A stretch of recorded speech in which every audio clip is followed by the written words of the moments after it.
The harvest field that you are living in doesn't like to be identified by their own gender.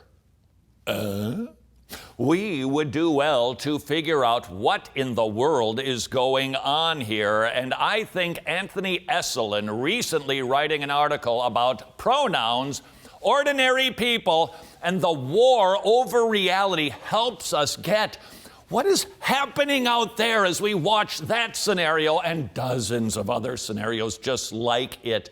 How do we understand the mission field? Here's what Anthony wrote. Sex is the first thing that we notice about someone, and the last thing we forget. It's easy to see why this should be so. Is there anything more obvious than seeing a human figure and being able to determine by the breadth of the shoulders, the size of the waist, the size of the skull, the shape of the face, the length of the hair? All of those markers point to boy or girl. There is nothing more obvious for us to ultimately identify. And yet, these days, we're blurring the lines. Here's what Anthony wrote.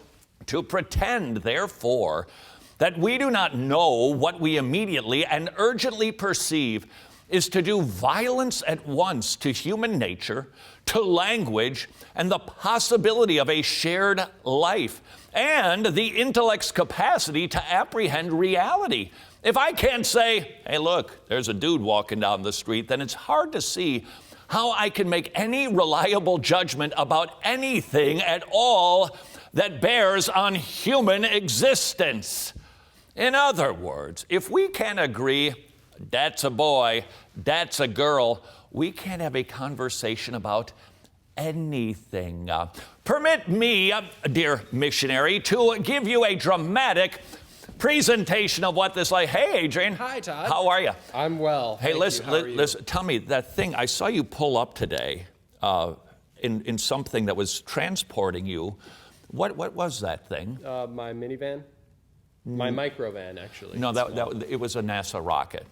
No, I'm pretty sure it was a minivan. Yeah, because I'd like to talk to you about what we could do with that NASA rocket and but how we might be able to. It wasn't a NASA rocket. It was a van. No. It was a NASA rocket. It wasn't. It was a van. Come on. What are you, a traditionalist? Because it always has looked like a car. You can't insist that it still is a car. You know, we're living in a progressive world, and you need to get with the times. My van does not do anything that a NASA rocket would do.